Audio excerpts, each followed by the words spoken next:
What's going on, guys? Your host, George Mackay. I'm in the building again with another great wrestler on tap for today. Have him via phone. Very excited to get him on the show.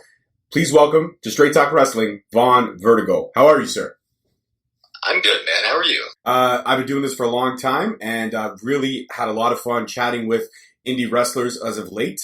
I've done about 50 interviews or so, but I always try to make sure I scout the talent or look at the talent before I get them on the show, only because I want to make sure that, they're going to be easily approachable, they're going to be fun to talk with, and they're going to have a great character. And you have all three of those things. You were very easy to get a hold of, you were very accommodating, and I appreciate that. You're way too kind, man. I appreciate it. You know what? I look at indie talent as the future of this business, and it's always great to get them on the show now so that when they do hit it big, I can say, hey, Vaughn, remember me? Now that you're, a big superstar, you want to hit it up again with me? And you'll be like, yeah. I can blow you off, right? Yeah, then you can blow me off at that point. That's right. So I always ask everybody standard question, the defining moment, I call it. And what it is that moment where you realize you fell in love with this business, this sport we're going to be talking about today, wrestling. Do you remember your defining moment? So for me, I got into wrestling a little bit later than I'd say most people do. Most people I say get into wrestling probably around, what would you say, like the age of 6, 7, 8, somewhere around there? When did you get into wrestling? I got into wrestling when I was, 6 years old. I watched I watched a tape at my uncle's house of Superfly Jimmy Snuka, the famous steel cage match where he did the Superfly from the top, and I was hooked at that moment. I was 89. I was about 6 years old. See, I got into wrestling in 2007. Wow. Yeah, quite a bit later.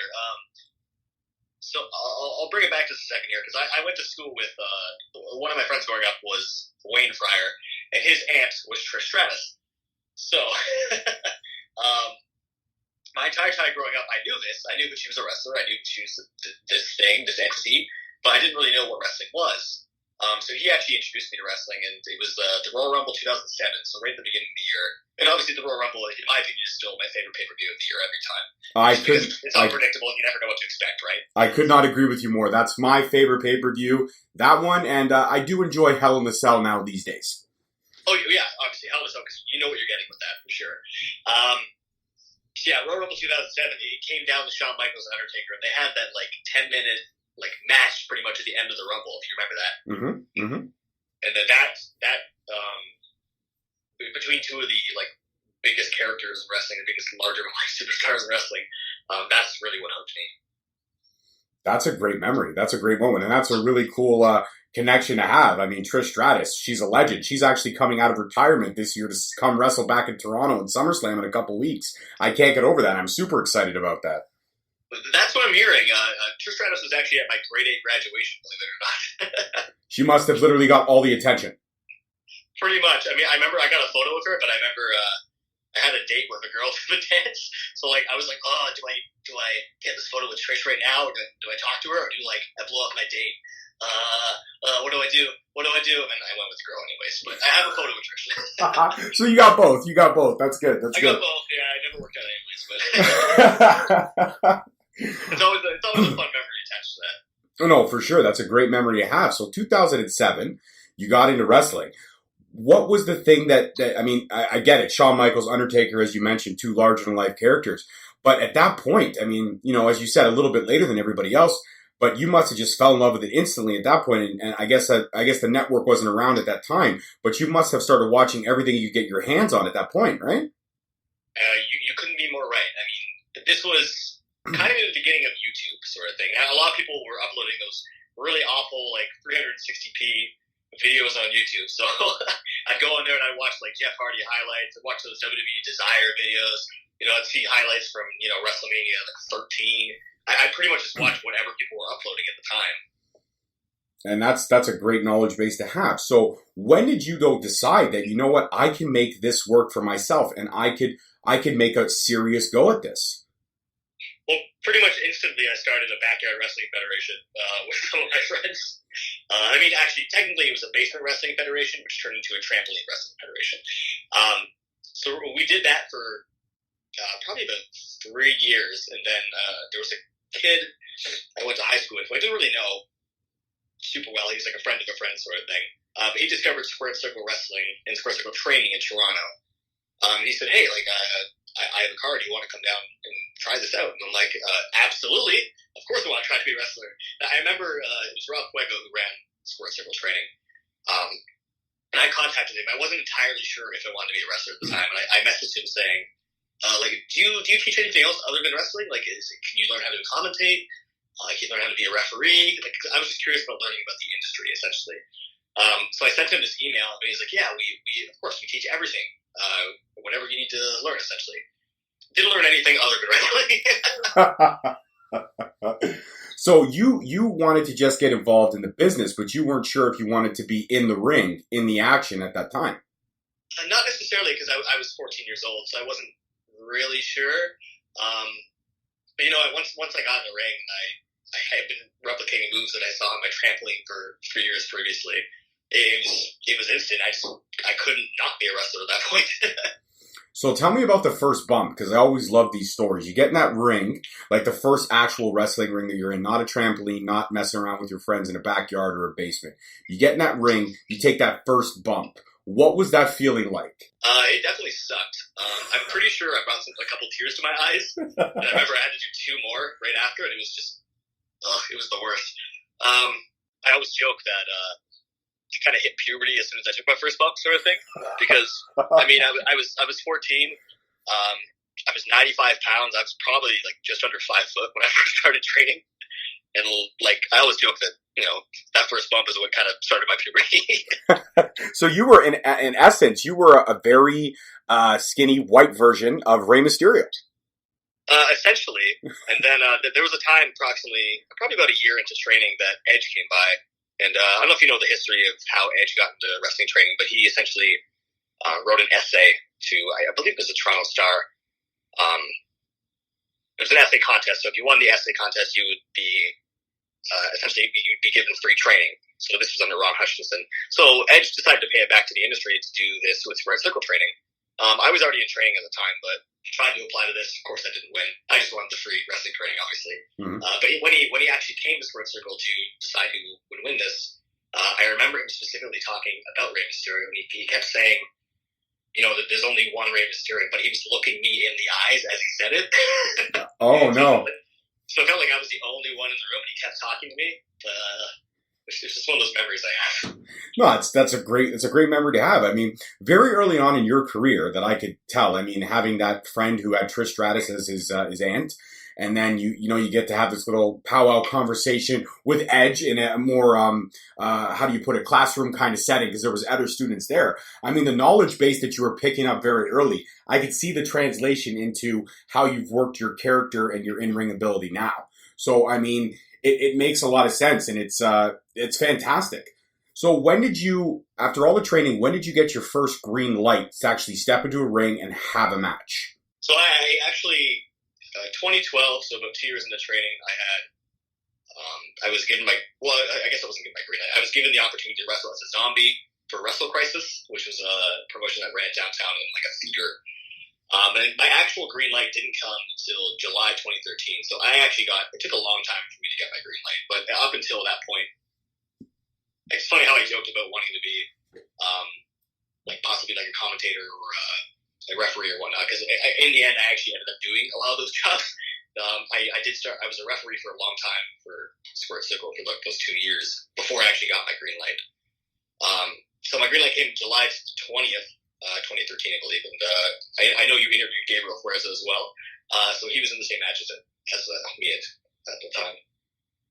Well, that's incredible. So, what was it? Was it a tag match? Was that originally when Fight or Flight kind of started, or was no? We were actually against each other. See, I was told that I was going to wrestle that day. Fuerza was not told he was going to wrestle that day, so he didn't have any gear ready. I had gear ready, so it was myself and a guy called Grimbo versus Fuerza and Preston Miles. But if you watch the footage back of Fuerza's gear, he's essentially just wearing like these like red baggy pants. It's hilarious. So it was like red baggy pants. I'm trying to think. Was it like MC Hammer type pants? We always equated to like we always called it like Mexico Fandango. Remember those like Fandango pants he used to have? Oh yeah. Oh yes. Yeah, it was like red Fandango pants essentially. Oh, it was so basically Fandango must have seen that footage and stole the idea from Fuerza. You know what? Yeah, that might be around the same. Yeah, you're right. That was around the same time. So then we got to tell Fuerza that Fandango owes him some money.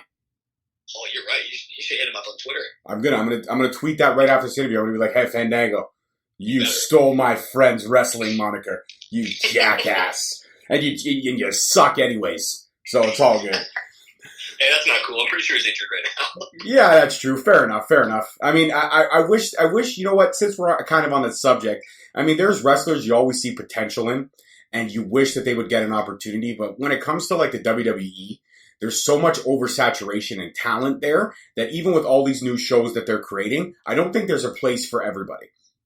Oh, no, for sure. There never will be. And that's unfortunate, too, because there are some kids, some fans, young and old, that enjoy Fandango and yet don't get enough time to see him. Like, it's so bad. It's so oversaturated. They had to bring Tyler Breeze back down to NXT. And Breeze is a phenomenal talent. It's unfortunate that he's had to go back there. But I think in the long run, this will probably be entirely beneficial for him. I think so too, because I mean, I always liked his character. I thought it was a neat idea, but it always reminded me, and correct me if I'm wrong, if you disagree, that's fine. It always reminded me of a new age model Rick Martel. Yeah, no, for sure. And I think a lot of people did.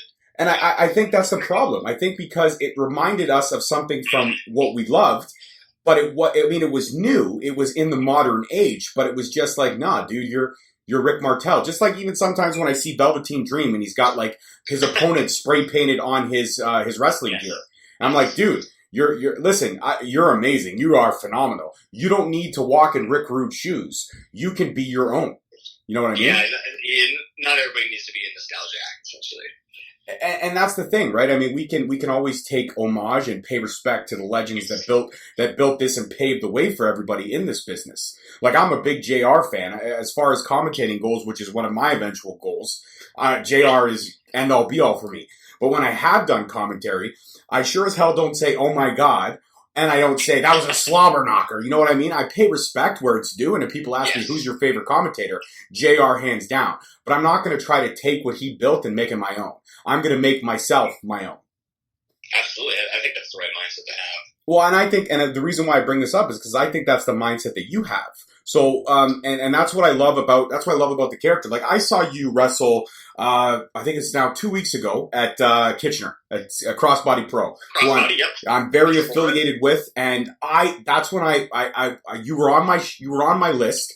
And once I saw you wrestle, I was like, okay, now you're on my short list because now I've seen you in person. I know what you can do. And I mean, video can show you so much, but in person, it shows you another level. And man, you impressed me. The only unfortunate thing about that is I wish I would have seen Fight or Flight in action. I've heard about it. Fuerza talked about it in depth, how it was one of the, funnest times of his, career thus far. But I mean, you gotta move on and you gotta evolve. And I think both of you have moved on and both of you have evolved to new heights. And one of the things that impresses me the most about you, sir, is your promo skills. Thank you very much, man. I mean, promos are definitely one of the hardest things in wrestling, but I come from a videography background, so I guess what it really comes down to is I'll scroll through Twitter and I'll see everybody cutting these independent promos the same way. It's just, it's a phone setup or it's a selfie, and I just wanted to be more than that. I don't know if you remember the Joey Janela cinematographer. What's the word for it? I guess the release for his GCW Spring Break. I don't know if you follow him on Twitter or anything. I do. I've actually been following Janela for a long time. I think he's. I would put him, and this is not kissing your ass. This is again truth. I would put you, him, and RJ City in the same category of the best guys in indie wrestling right now, cutting the best promos, and that's the truth. I really appreciate that. Thank you. Yeah, so I took a look at Joey Janela's promos, and they're done by a cinematographer by the name of Giancarlo, who actually follows me on Twitter. We talked a bit. He's the best. Anywho, I just got to put myself over there. Hashtag follow Straight Talk Wrestling after this interview. Hashtag. That's right. So I have access to all this equipment after I started a new job, and I realized, I don't want to be the guy who's, setting up my phone and making this not great promo. You know what gets attention? Well done and well put together promos. I don't think I'm, anything special at talking, but I think what I do add is the value and the quality behind the content. Yeah, no, that's 100% true. Your stuff looks near pro, like near or almost. It does look professionally made, but it's all you, and that's intriguing because a lot of people think when they see the promos, a lot of people think, like I even showed my wife, she's a diehard wrestling fan. I showed her the most recent promo that you cut.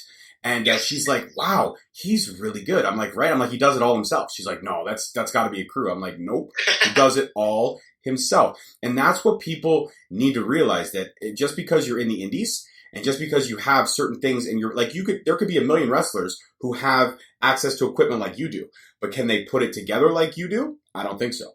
No, I think that's fair. I mean, if it's something I'm going to take pride in, it's definitely that.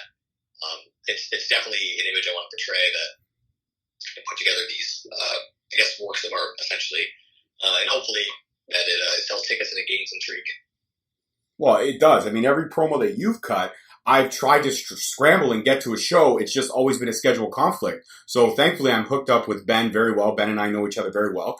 And he invites me out to all the shows. I actually do commentary for him now, which is a great opportunity that he's given me. But he was like, we're not doing commentary at the next show, but, come on down. And I was like, absolutely. I booked the day off. I'm coming through. And when he told me he was on the card, I was like, okay, so where's I got to check him out because I got to see if I can get him. I want to take another look at Crystal Moon. And I had her on the show as well. She was fantastic to talk to. And then there was you and Mark Wheeler. Now, you and Mark Wheeler both, again, I've seen footage online, but it's different when you're in person. It always is. It's never going to be, what you see, because what you see is edited, put together, great angles, all that stuff. But you have to see them in person. And both you and Mark Wheeler were nothing short of impressive. The thing that impressed me most about the Fatal 4-Way, because as much as I love promos, I'm all about walking the walk and talking the talk.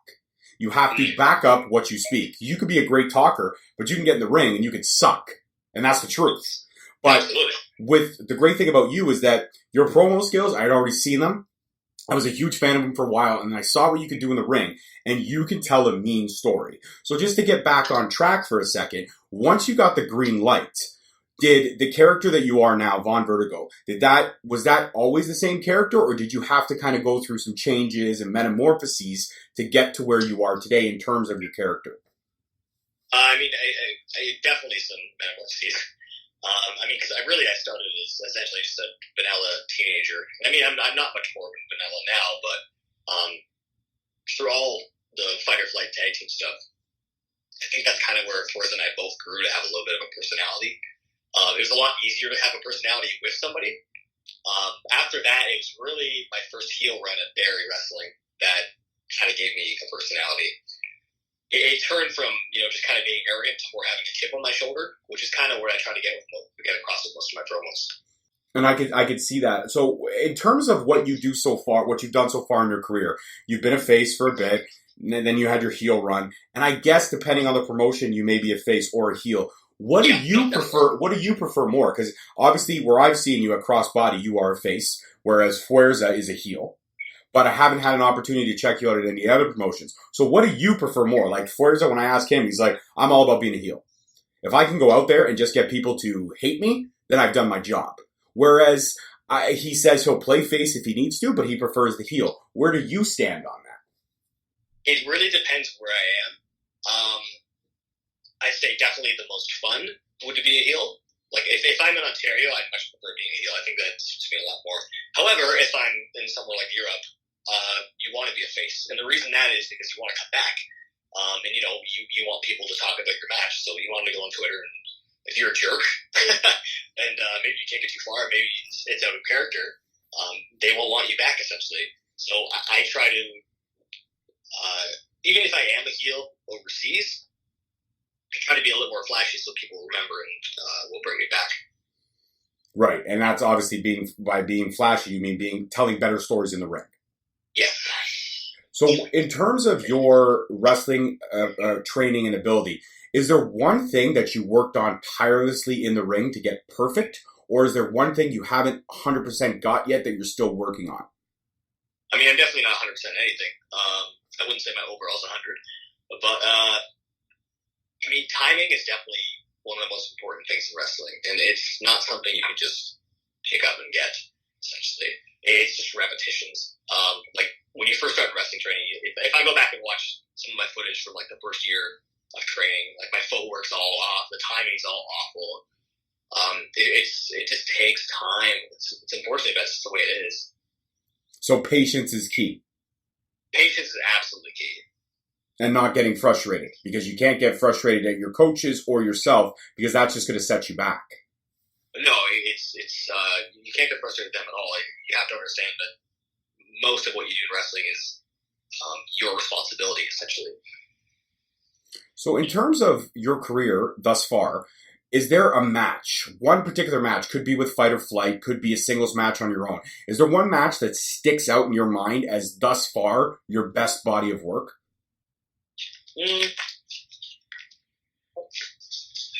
I mean, to be honest, it might be my match tomorrow with Tyson Dukes.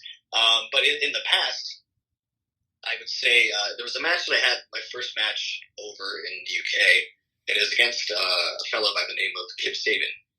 Oh, yeah. Kip Saban's now in AEW. This was about 2 years ago now.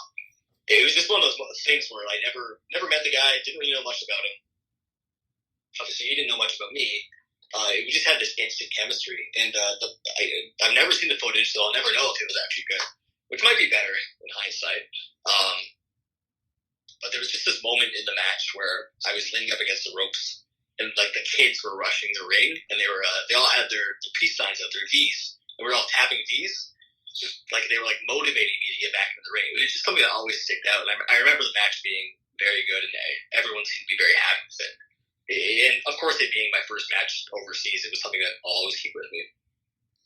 So you've been overseas in the UK. Where else have you wrestled overseas? Other than the UK, Italy would be the other place. And how was that? Interesting. So I've been to Italy twice now. I've had 3 matches there. It's a little bit of a culture shock, but to be fair, the companies will take care of everything you need there. Like, they'll pick you up from the airport, they'll take you for food. So it's not anything that, like, there's nothing really to stress about. Like, they take care of everything for you. Whereas if I'm wrestling in the UK, I pretty much got to figure out where I'm going and like who's driving up. And I got to sort a lot of stuff for myself. But Italy was a lot more accommodating that way. Although it's very confusing to talk to them at the merch table because you're not entirely sure what they're talking about. But they have like broken English. It's just a confusing time. Oh, okay. So they have like the broken English where you get a few, like they'll walk up to you and be like, "Hey, you, good," and you'll be like, "Oh, thank you." Yeah, essentially, it'll be like teacher, and you'll be talking money, and you're not entirely sure. It's really interesting to experience. So I don't know if you've listened to any of the episodes on the show or if you follow the show, but I'm a big comic book fan, and I love to mesh comic books and wrestling together. And one of my favorite series of comic books was, I don't know if you follow Marvel, but there was a series called What If? Okay. And the series was pretty much, what if the Punisher's family had never been killed? What if Peter Parker didn't get bit by the spider? What if Johnny Blaze didn't sign the deal with the devil to become Ghost Rider? There are all these situations that if these things hadn't have happened, who would be Ghost Rider? Who would be the Hulk? So forth and so on. So my what if question that I always love to ask wrestlers is, let's say you go downstairs. I'll paint a picture for you now. You go downstairs in the morning. You have your coffee. You have maybe your bagel or your eggs, bacon, whatever you choose to eat in the morning. Maybe you're vegan, so you have your vegan pancakes. I don't know. You go downstairs. Your avocado toast? Your avocado toast. Oh, well, you sound a little California now. So you go downstairs, you get your breakfast together, and you sit at your kitchen table. And in front of you are 5 contracts. Okay. One is WWE. One is AEW. One is Ring of Honor. One is New Japan Pro, and one is Impact Wrestling. And the only reason I mention those 5, because there are a lot of other great promotions out there, those 5 I do follow religiously. So you have all 5 of these promotions in front of you. Now, they're all for the same money. They're all for the same contractual obligation. Let's go 2 years. Who do you sign with, and who's the first person you run a program with in that company? Ooh. Oh, man. I asked the tough questions, my friend. Ooh. I think I would have to. Oh, man, they're all. I guess right now, I think being with AEW would be really cool, but we also don't know where that's going to go, essentially. But in terms of talent, I think right now, probably AEW. I think that's where I'd want to be. In terms of a program, I mean, I already have a little bit of history with Kip, so I feel like I'd want to wrestle Kip Sabian in a program there. But then again, there's guys like Jimmy Havoc who you could have tell an incredible story with, or Kenny Omega, obviously. Mm-hmm. Oh man, I don't know, man. I might see New Japan though. Okay. So we've narrowed it down. I think I'm too undecided for this because you know what? I think I could have a pretty damn good program with Will Ospreay. Oh, I could see you running a major program with Will. Actually, you know who I could see you tangling with? That would be super cool. I mean, we don't know where they're going to go now because ROH and NWA have parted ways. So we don't know where that's going from now. I think NWA is going to start their own promotion up again and go full force. But yeah, I could honestly see you. This guy's one of my top 5 right now. Probably one of my top 5 all time. But I could see you running with Marty Scurll.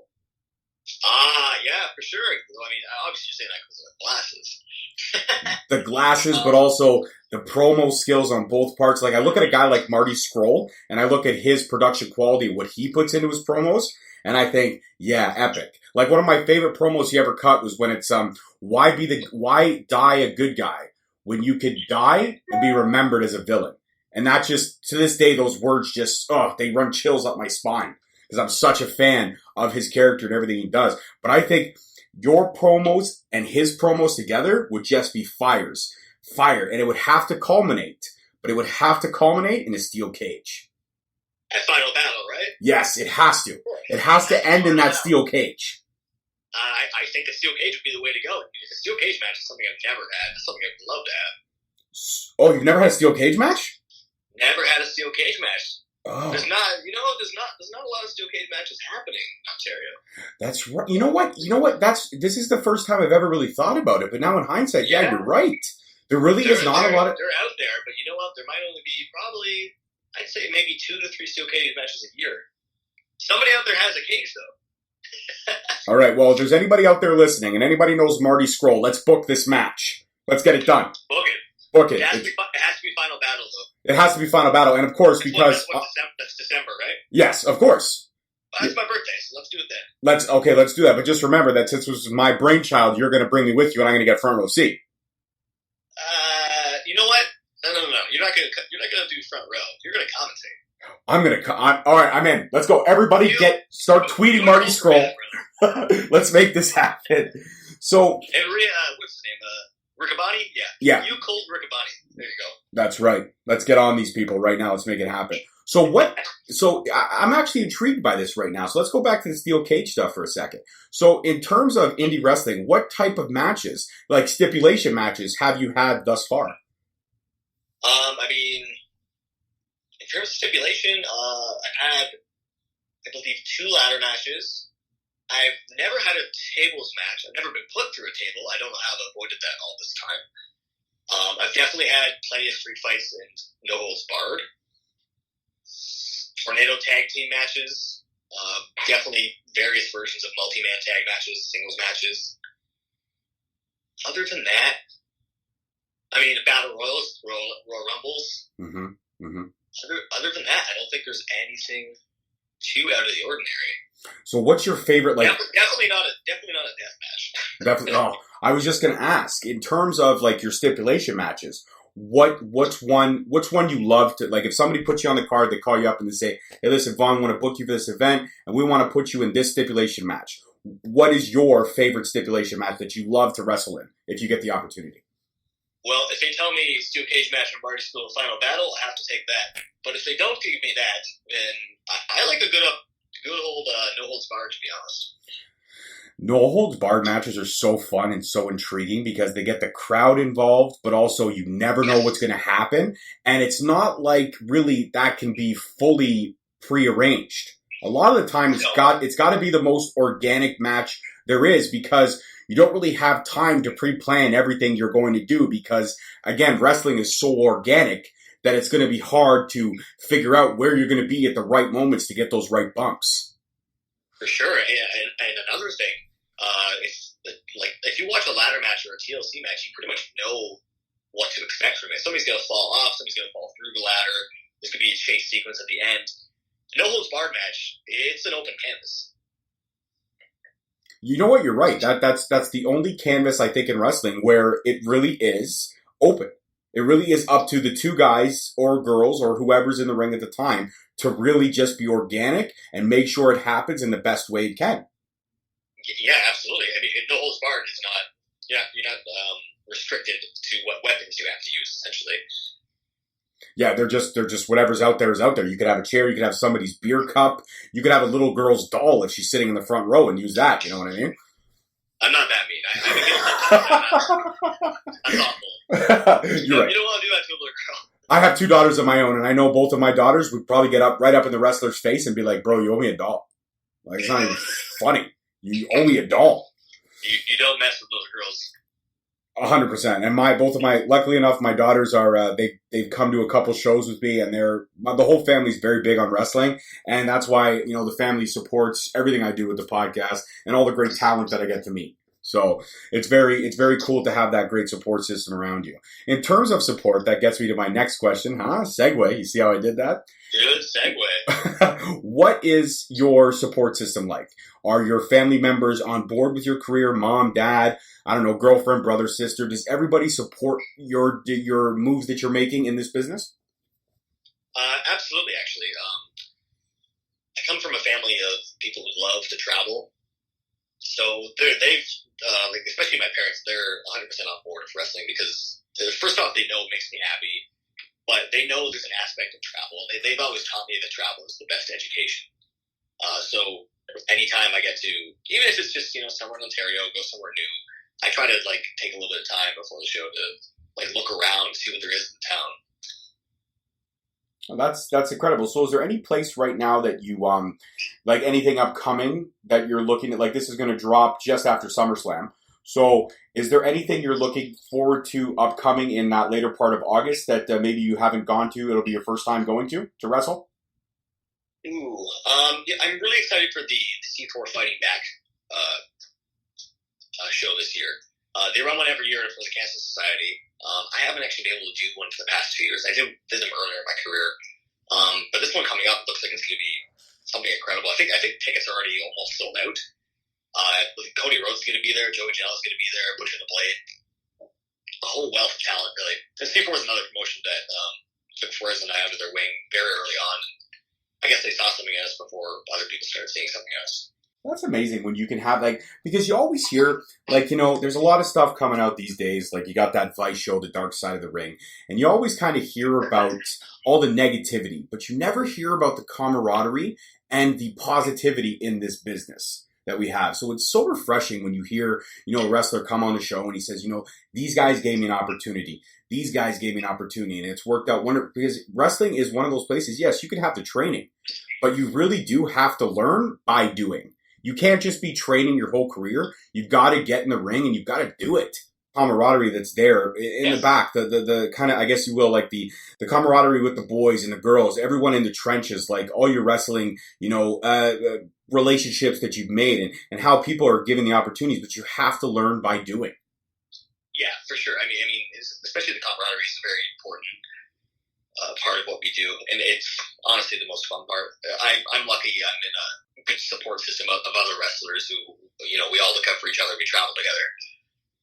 And we all try to better each other. We'll all watch each other's matches and critique it to just try to help each other out. And do you find yourself more, because when I was talking to Fuerza, one of the interesting things he mentioned is that he's really having a lot of fun these days agenting. He loves to really get in the matches and try to help people, produce some of those matches. Do you find yourself kind of also in a mix where somebody's asking you for help and guidance? Yeah, I didn't think I'd be at that point. It's a little, actually, Forza and I talked about this recently, that it is very weird that we're starting to be at that point in a career where people are starting to ask us questions and look up to us.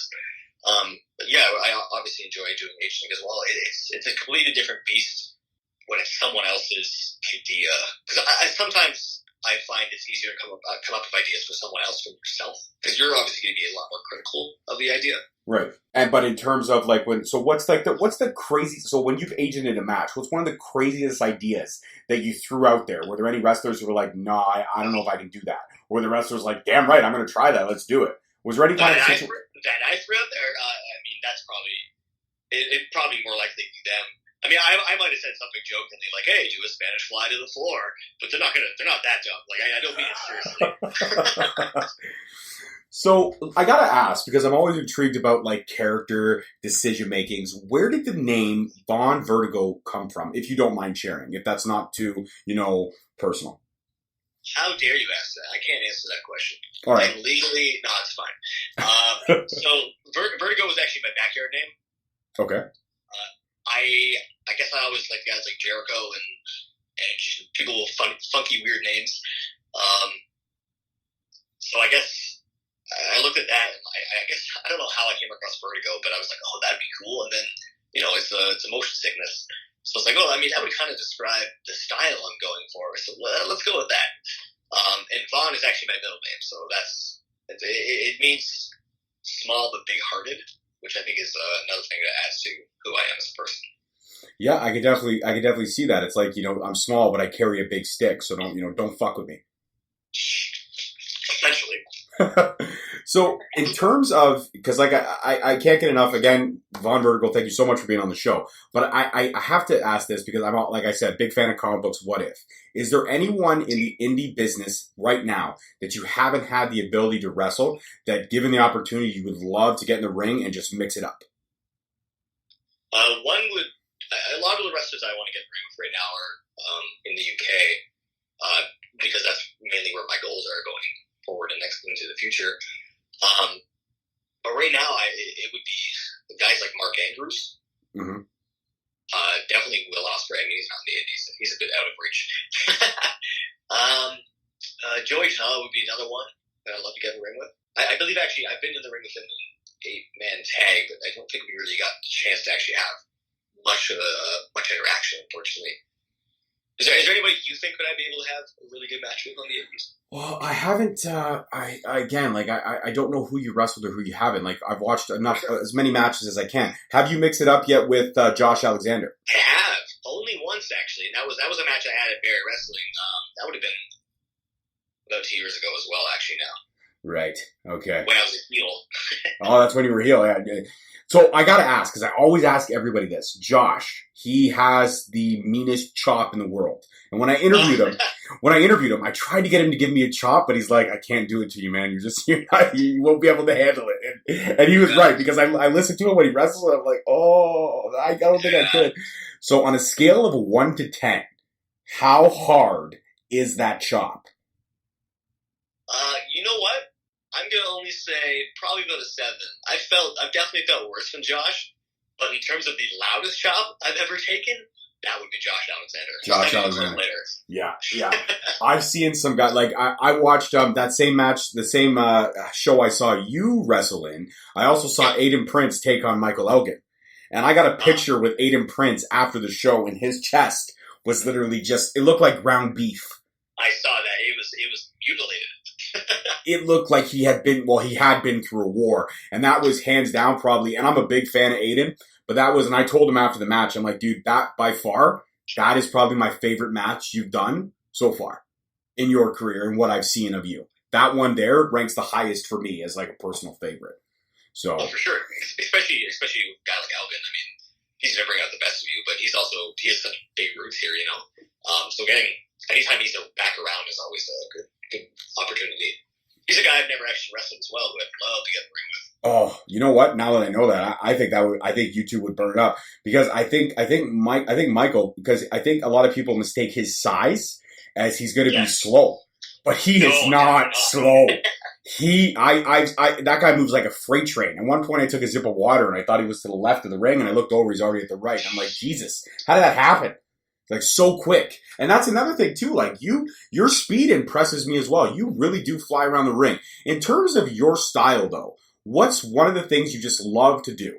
I mean, I can see that you love to high fly when given the opportunity, but it also looks like you're very good with the chain wrestling. So in terms of one of the things you love to do while you're in the ring telling a story, what's one of the things that you love to do the most if you get the opportunity to? I love being a little bit technical sometimes, but I definitely love high flying as well. When you have the right opponent, high flying is the best. It always gets genuine reactions out of the crowd if it goes off well. It's something that obviously been focusing on for the past couple of years. I'd say high flying is one of the better ones. All right, yeah, and again, you're working on it, but it every time so far from what I've seen, I'm impressed with it. And I wish I don't know if it all kind of ended or if it's all tied up, but I think you and Fuerza could give me one more match. I think I saw the kind of rundown between Fight or Fright. I saw the fallout. I saw all that, but I think there's still a little bit of the story to be told. I still think that there's one more match that the two of you should have, and I think it should be for Fuerza's newly captured Internet Championship. Well, I mean, that would be depending if he retains his championship against Justin Sane. Then you're right. It all depends on if he retains his title against Justin Sane. And I love Justin Sane. Justin Sane and I are very good friends. But if he does retain against Justin Sane, will you be throwing your hat in the ring as one of his future opponents? Absolutely, especially in the triple threat match we had at Crossbody. I wasn't pinned. I wasn't the one who lost. And after he turned on me, I mean, there's definitely a different dynamic between us. We teamed up a little bit in the triple threat match, but you know what? I got to come for his internet championship at this point, because you know what? He's not even really as much on the internet as me. I'm on the internet way more than he is. And your promo skills are light years ahead, and I will say that to him if he ever asks me who's better at promos. I will say, well, I mean, Vaughn has you 100%. You don't need to say that. You can lie to him. All right. I don't want to hurt his feelings so bad because I might want to get him back on the show again. He's a very soft boy, as much as a devil he is.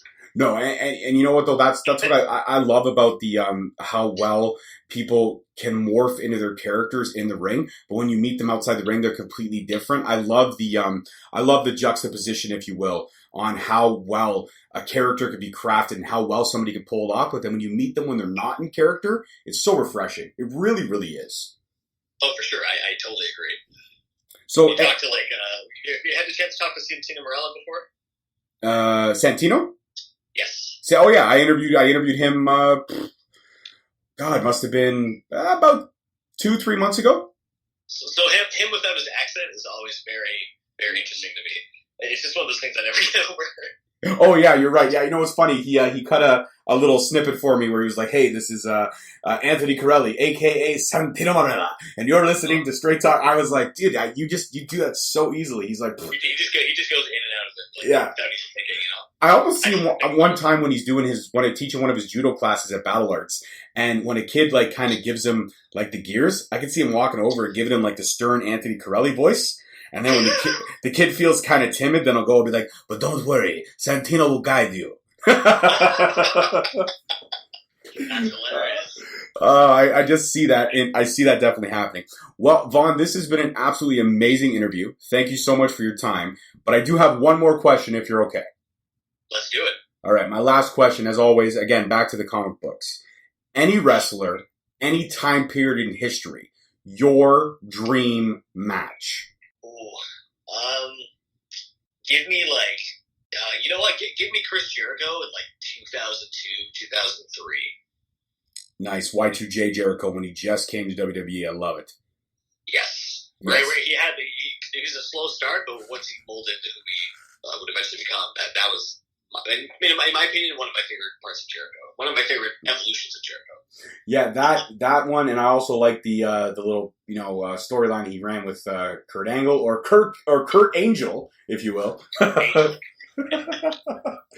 Well, that's a match that any WWE 2K19 fans rolling around out there, if you haven't created a Vaughn Vertigo character, create it. Do the matchup and let me know your end results. I want to know who wins. Does Jericho or Vertigo come out on top? Well, Vaughn, thank you so much for your time. Don't worry about the episode. I'll take care of it all. I just want to let you know you are officially a member of the Straight Talk family. Anytime you want to come back on the show, you are more than welcomed. I would love to do it up again with you in a couple months, couple weeks. I don't care. You want to call me tomorrow and do it all over again? Let's do it. I might call you again in 5 minutes. I would like that. Okay, so we're going to do part 2 in 5 minutes. Part 2 coming up in 5 minutes. No. All right. Vaughn, I will hit you up after I do my outro. Thank you so much for taking the time out with me today. I appreciate it. Thanks so much, man. Take care. You too. Well, guys, that was Vaughn Vertigo. That was another great interview in the books. I want to tell you what next week's episode is, but you know I'm not going to, so don't ask. You got to tune in. Follow us on all the socials as you always do. Don't forget to check out ProWrestlingTees.com for our shirts. Buy, support, love the show as much as I do because I bleed for this as much as I bleed for you guys. Thank you so much for listening. As always, I am your host. Take care. Thank you for listening. Tune in next week for another episode on Spreaker, Stitcher, Spotify, iTunes, Google Play, and iHeartRadio. Also follow us on Facebook at Straight Talk Wrestling, on Instagram at Straight Talk Wrestling, and on Twitter at _Straight Talk. And for all our merchandise, you can search us on ProWrestlingTees.com.